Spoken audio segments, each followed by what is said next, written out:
This screencast will walk through the process of using the CourseSites test creator as a tool for homework implementation.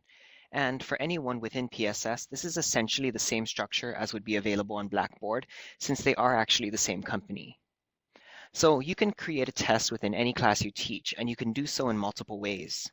We're going to do it by first going to the week we want to create the test in, and we're going to create an assessment and then select Test.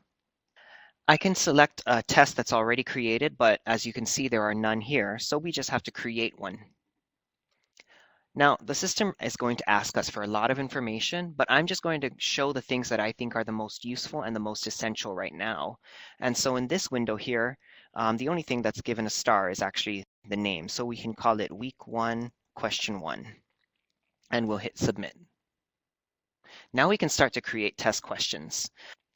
We're going to click Create Question, and as you can see, there are lots of question types, including fill in the blank, multiple choice, fill in multiple blanks, calculated formula, multiple answer, true or false.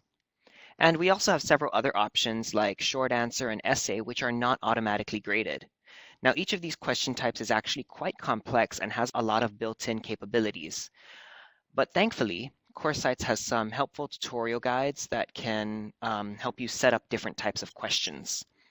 And it's this aspect of this test maker that I really like. There are other apps out there that are actually pretty easy to use, but they limit you to only multiple choice questions. And this system allows you to create questions that best fit your needs. So let's say I pick a multiple choice question. And so here in the next window, I can type the text for the question. And I can even put math text right here using this button, which is the math editor. I can also set options like numbering if I want letters. I can allow partial credit, and I can show answers in random order. And I can also change the number of multiple choice options I want. So I can go ahead and input each of the multiple choice question options. And here you can also notice that Answer 1 is selected as correct now, but I can change that to answer 2 or back to 1. And for each of the incorrect answers, I can choose to set 40% partial credit or 20% partial credit for that answer and 40% partial credit for this one. And finally, at the bottom, I can input some feedback. And what I really like here is that you can put in different feedback for correct responses and different feedback for incorrect responses. So for example, if a correct answer is given, I might provide my own solution method, which might be different from the way that the student solved it themselves. So the student can see one other possible solution method. For incorrect feedback, I might provide hints that lead to the right answer. I might point to a useful page in the textbook or remind the student of an example we did in class or give a link to a useful video. And so there's lots of options there, and I really like this idea of providing different feedback for correct and incorrect responses. And so I can submit my question, and we can see what the test question will actually look like here. So we have the question typed up here, and then we have the options, and for me, it shows which is the correct answer. And we can actually create more questions if we want to create a whole actual test or a whole longer homework assignment. And we can even set the point values here, and we can even identify if it's extra credit. And so in this case here, I'm only going to actually leave it with one question, and I'm going to press OK in the bottom corner. So it takes us back here to creating a test, and now we can actually select the test that we just created. So we can submit. And now we actually are going to take into the page where we're going to select the options for the administration of this test or this homework question. So we can put instructions here that might be helpful to the students about grading. We can select a whole bunch of things, and I'm going to point out some of the ones that I think are most important. I can allow multiple attempts, so maybe the students can try 4 times before their grade is calculated completely. And we can choose to take the highest grade, we can choose to take the last attempt, or we can take the average of all the different attempts. We can also force the students to complete once they've started it, and we can also set a timer. I also like the idea of displaying after a certain date, so I can actually create all these questions at the start of the school year, but not release them until specified dates, and I can just set it here and it'll automatically reveal it at the right time. I can also set the due date, and I can set it that the students won't be allowed to start the test if the due date has passed.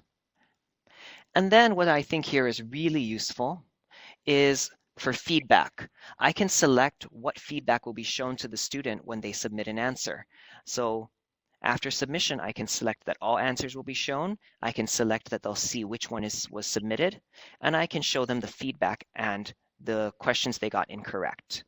And then I can also separately show that after the due date, I can actually show also the correct answer, which I really like.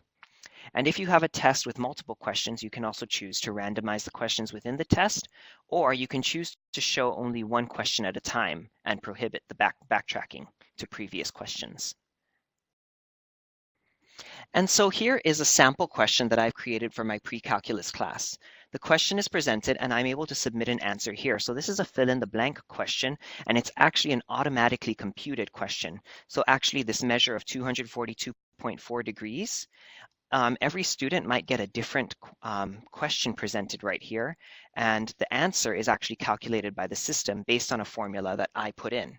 And so I can put in an answer for example, I can put 4.1, and I can save and submit and press OK to view the results. And it tells me that it's wrong because there's this X.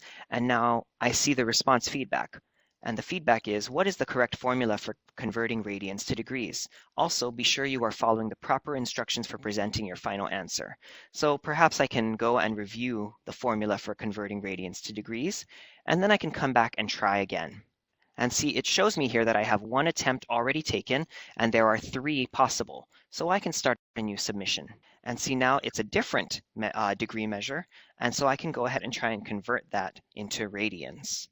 And so when I convert that, I can put in my answer and submit it. And here we have a correct answer. And so now the feedback is, taking the angle measure in degrees, we can multiply by pi over 180 to get the proper conversion into radians. And what I hope to get from this is that the students who answered correctly, they see the method that I suggest to them, and maybe that was the same or different from their solution method. And so I can remind them just in case they actually got the answer just by luck. And in the incorrect case, it can guide them to get towards the correct answer.